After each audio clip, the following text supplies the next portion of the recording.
नमस्कार दोस्तों, उम्मीद है आप सभी अच्छे होंगे। मैं भी अच्छी हूँ। आज हरतालिका तीज का व्रत है और देखिए मैंने कितना सुंदर शिव परिवार को मैं आज मार्केट गई थी, शिव परिवार मिट्टी के मैं लेके आई थी।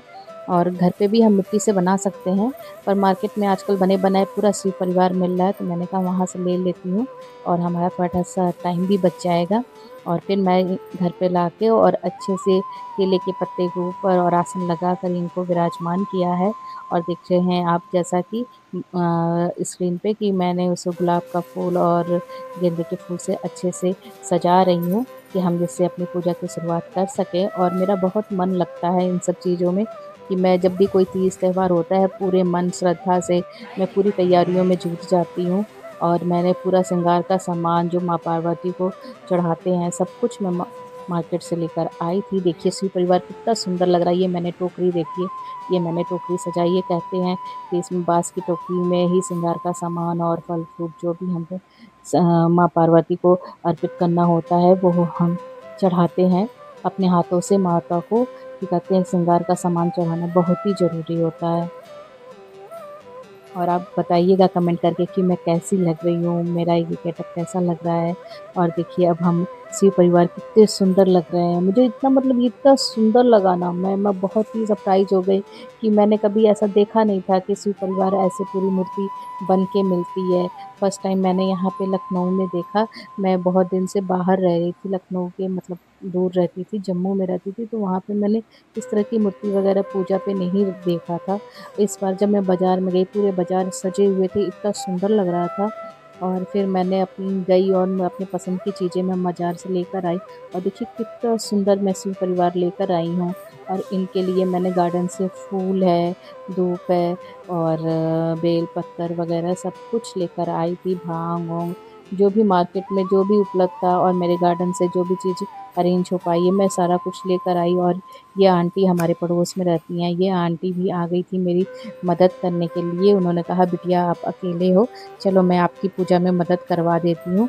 तो आंटी जी इतनी प्यारी, इतनी स्वीट आंटी जी हैं कि वो आई और मेरी मदद करवा रही थी। मुझे बहुत अच्छा लगा, हम लोग सब साथ में मिलके पूजा किए हरतालिका तीज की। और यहाँ पे देखिए हम बाती बना रहे हैं दीपक जलाने के लिए। मैंने पूरी तैयारी कर ली। आंटी ने मेरी थोड़ी-सी मदद कर दी कि फल वगैरह इन्होंने मुझे अरेंज करके धुल-वुल के साफ़ करके इन्होंने दे दिया गा। साथ में दोनों मिलके देखिए साथ में मिलके पूजा करने से ही आपसी प्यार बढ़ता है कि हमारे बीच की जितनी भी दरारें होती हैं, चाहे सास-बहू की हों, चाहे माँ-बेटी की हो, चाहे भाभी-ननद की हो, चाहे जेठानी-देवरानी की हो, किसकी भी किसकी भी दूरियाँ होती हैं ना, वो दूरियाँ ख़त्म हो जाती हैं दिलों की, क्योंकि इससे हमें एक ये मिलता है मौका एक साथ रहने का, एक साथ थोड़ा-सा टाइम बिताने का, पूजा करने का, जिससे कि हम साथ में पूजा करते हैं तो मन को शांति भी मिलती है और अच्छा भी लगता है कि घर में थोड़े से 2-3 लोग रहते हैं। तो ये कहते हैं कि किसी भी त्योहार पे हमें हमारे आस-पास के लोगों को बुलाना एक शुभ माना जाता है, क्योंकि हमें पूजा-पाठ जब भी हम कुछ भी करते हैं तो साथ मिलकर ही करना चाहिए। क्योंकि आजकल तो लोग जैसे ज़्यादातर अकेले ही रहते हैं, तो अकेले जैसे मैनेज हो जाए तो अकेले भी करते हैं, पर साथ में ये देखिए मेरी एक बहुत प्यारी-सी फ्रेंड है जिसने आज मेरी इस पूजा में बहुत ज़्यादा मदद की है। वही मेरे साथ-साथ थी पूरा पूजा का अरेंजमेंट कराने में। इसका नाम प्रियंका है और हम लोग साथ-साथ दोनों, हम प्रियंका और ज्योति दोनों ही मिलके आज हरतालिका तीज की पूरी तैयारी की, पूरा डेकोरेशन किया अच्छे से। अब पूजा-पाठ हम लोगों ने साथ मिल के किया। अब आगे हरतालिका तीज की मैं कथा सबको सुनाऊँगी और हम साथ में देखिए कैसे हम आरती कर रहे हैं। हमारे ब्लॉग में बने रहिए और हमारी आरती सुनिएगा और बताइएगा कि हमने आरती कैसी गाई है और कुछ कमी हो तो वो भी बताइएगा। बस मैं शिव भगवान से यही कहती, भगवान मैंने सब कुछ किया है, अगर मुझसे कुछ भी भूल-चूक हुई हो मुझे माफ़ कर दीजिएगा। मेरे मन में यही डर लग रहा था कि मुझसे कुछ गलती ना हो जाए, और बल्कि मैंने अपनी तरफ से तो पूरी कोशिश की थी। कहा जाता है जब एक बार गणेश जी और उनका पूरा परिवार अगर आपके घर में विराजमान है, तो अगर आपने पूजा-पाठ में कोई भी भूल-चूक की है, तो प्रभु माफ़ कर देते हैं। तो मुझे माफ़ कर दीजिएगा कि मुझसे कोई भी गलती हो। और जैसे अमर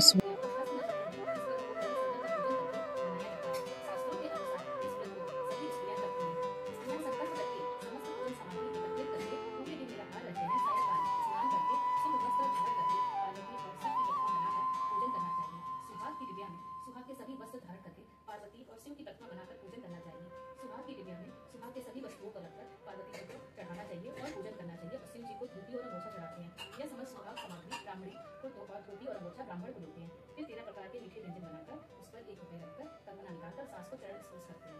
भोजन के पश्चात कथा सुनते हैं और इस व्रत को करने से सभी सौभाग्य फल प्राप्त होते हैं। बोलो हर हर महादेव।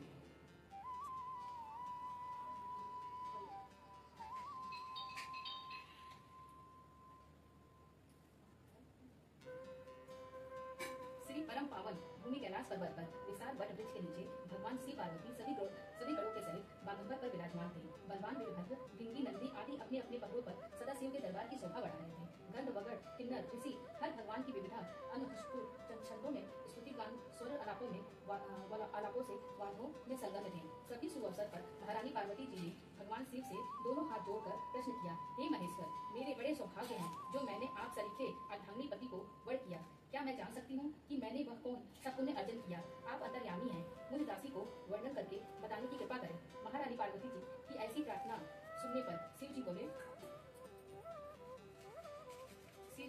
हे प्रिय, तुमने अति उत्तम पुण्य का संग्रह किया था जिसने मुझे प्राप्त किया है। वह अति गुप्त व्रत है, पर तुम पर प्रकट करता हूँ। यह व्रत भाद्रपद मास की शुक्ल पक्ष की तीज को किया जाता है, जो हरतालिका व्रत के नाम से प्रसिद्ध है। जैसे तारा गणों में चंद्रमा, नौ ग्रहों में सूर्य, गणों में ब्राह्मण, देवताओं में गंगा, पुराणों में महाभारत और वेदों में साम, इंद्रियों में मन, वैसे सब व्रतों में यह व्रत श्रेष्ठ है। जो हरतालिका तीज हस्त नक्षत्र शुक्ल पड़े वह और भी महान पुण्यदायक होती है। ऐसा सुनकर पार्वती जी ने कहा, हे महेश्वर, मैंने कब और कैसे यह तीज व्रत किया था?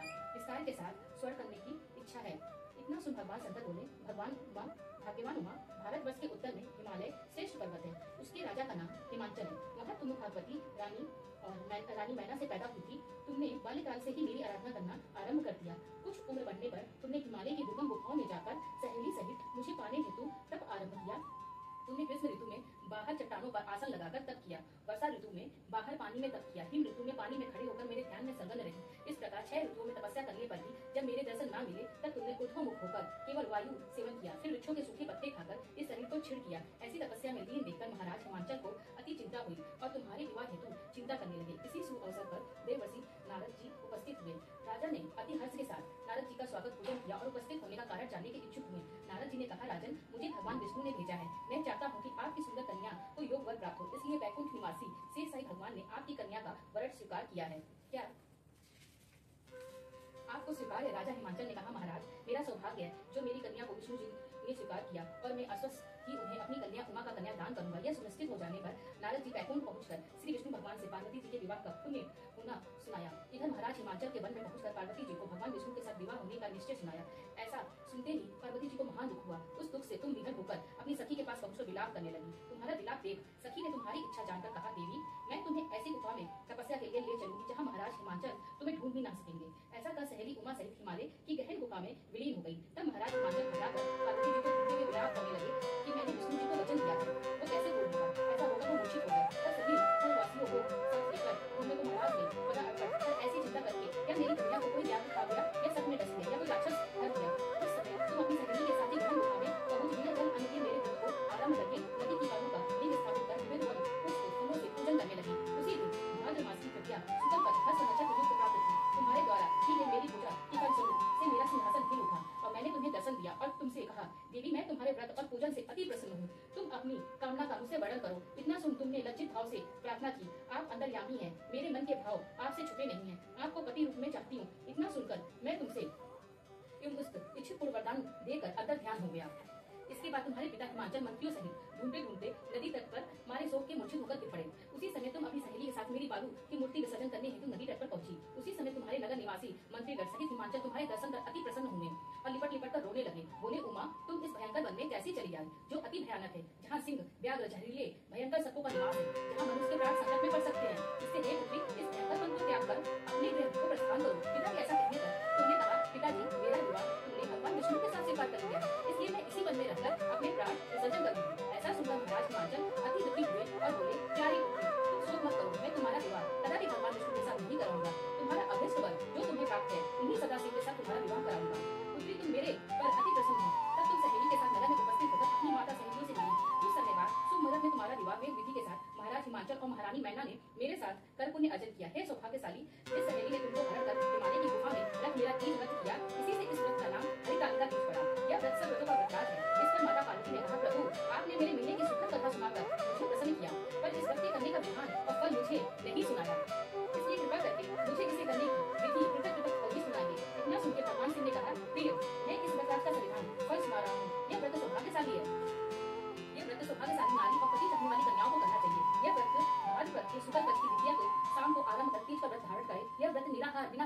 जल रक्त करना चाहिए। भगवान शिव पार्वती की प्रतिमा स्थापित करके केले पुष्प आदि खंभे स्थापित करके रेशमी उसका चंदावत दान कर बंधन मार लगाकर शिव का वाहन का रंग स्थापित करके पूजन वैदिक मंत्र स्तुति गान वार देवी संप्रदान झांझर आदि से रात्रि जागरण करना चाहिए। भगवान शिव का पूजन करने के बाद फल फूल पकवान लड्डू मेवा आदि का दान श्रद्धायुक्त देना चाहिए। प्रार्थना करते समय अपनी कामना इच्छा को भगवान के सामने प्रेषित करें। फिर पार्वती जी ने आगे कहा, प्रार्थना के बाद पुष्पों को दोनों हाथों में लेकर पुष्पांजलि समर्पण करें। फिर चतुर्थी को शिवलिंग को किसी नदी या तालाब में विसर्जन करें। फिर अपने ब्राह्मणों को भोजन करा के दक्षिणा दें। इस प्रकार यह व्रत पूर्ण करने से नारी सौभाग्यवती होती है और धन पुत्र पौत्र से सुखी जीवन व्यतीत होता है। हे देवी, जो सौभाग्यवती नारी इस व्रत को नहीं धारण करती है वो बार बार व्यर्थ और पुत्र सुख को प्राप्त होती है। जो नारी कुटिया के दिन व्रत रखकर चोरी से अन्न खाती है वो सुकरी का जन्म पाती है। जो फल खाती है वो बंदरिया की योनि में जाती है और जो जल पीती है और जोग का जन्म लेती है। जो दूध पीती है वो सकरी का जन्म ग्रहण करती है। जो नारी मांस खाती है वो बाघनी, जो दही खाती है बिल्ली का जन्म पाती है। जो मिठाई खाती है और जो चींटी का जन्म ग्रहण करती है, ये सब चीजें खाती है वो मक्खी जन्म लेती है। उस दिन जो सोती है अदगरी योनि में जन्म लेती है। इस व्रत को श्रद्धा विधि से धारण करती है, मुझसे पति प्राप्त करती है। दूसरे जन्म में तुम्हारे समान स्वरूपवान होकर इस संसार में उत्तम उत्तम सुख भोग कर इस व्रत के करने के बाद नारियां शिव लोकवासी होती है। बोलो शंकर भगवान की जय। पार्वती पते नमः। हर हर महादेव। कथा खत्म होने के बाद हम आरती की तैयारी के लिए अब उठ गए और भगवान को भोग वगैरह लगा दिया प्रभु जी को, और जो भी है प्रसाद वगैरह जो भी फूल पत्थर है तिलक है सब अर्पण किया है प्रभु को, शिव जी को। और हम जल्दी से अब आरती करेंगे भगवान की। आइए आप भी।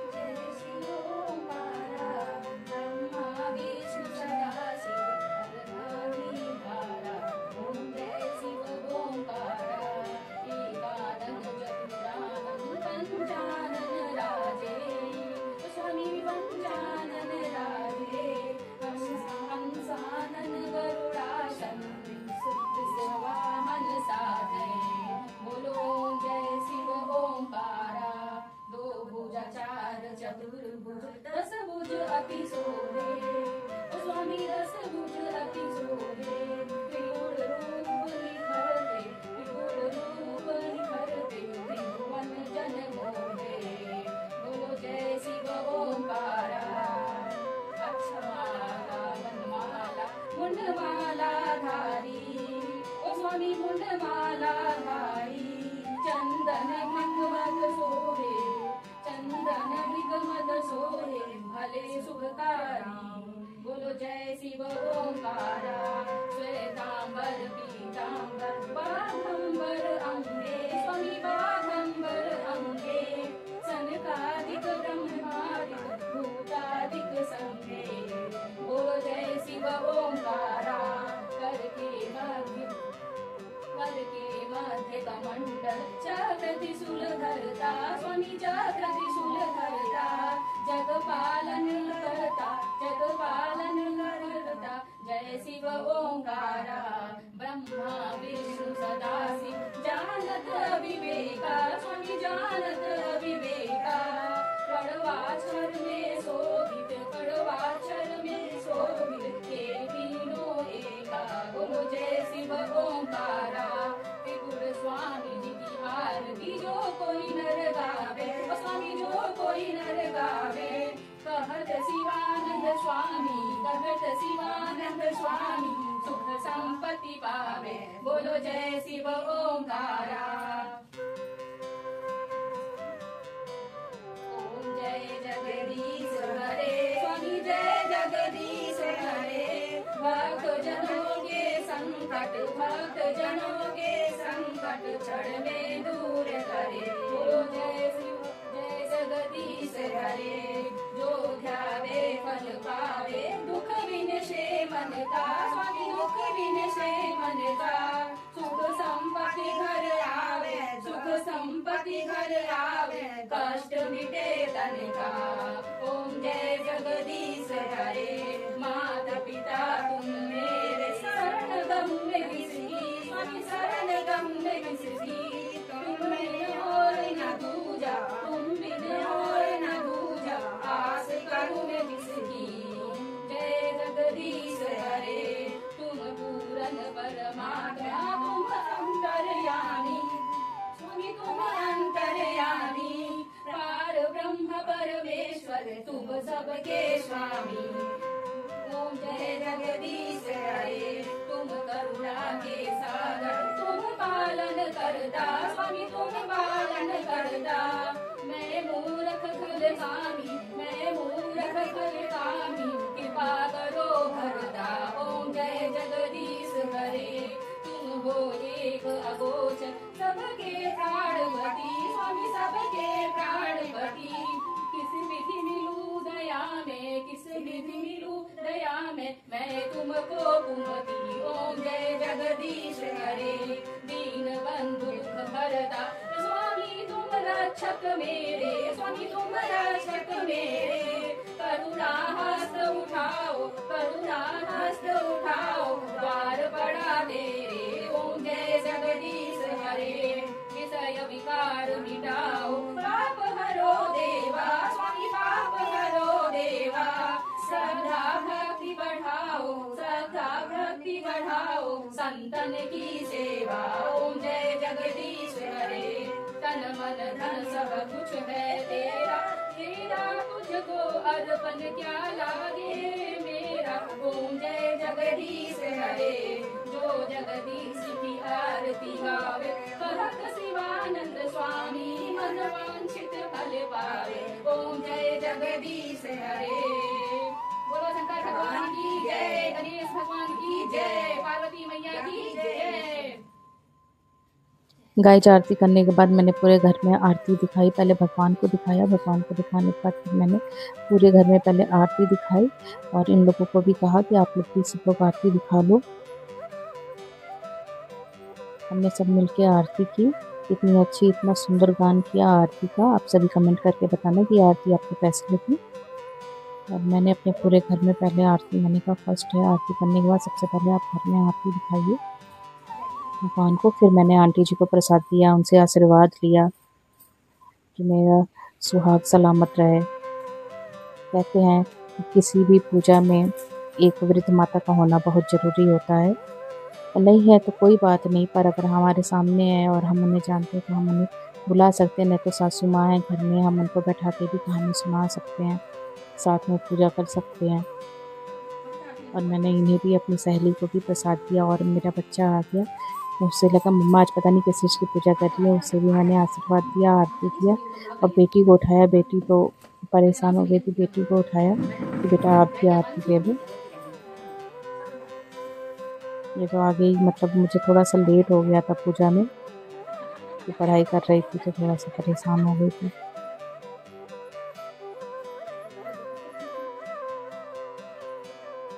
और मैंने फिर सबको सिंदूर लगाया, तिलक किया सबको, जैसा कि आप देख रहे हैं।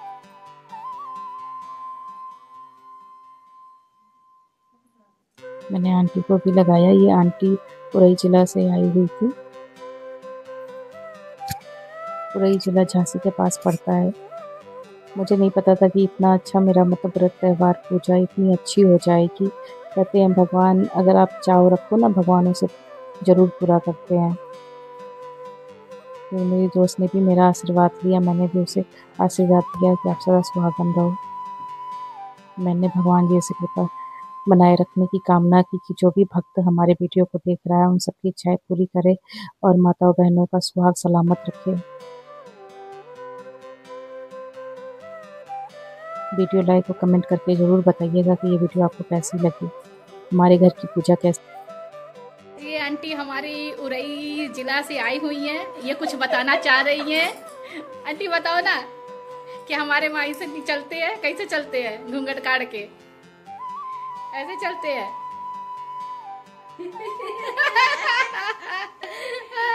आंटी का देखो कितना अच्छा डांस, आंटी का गाना बजा रहा है।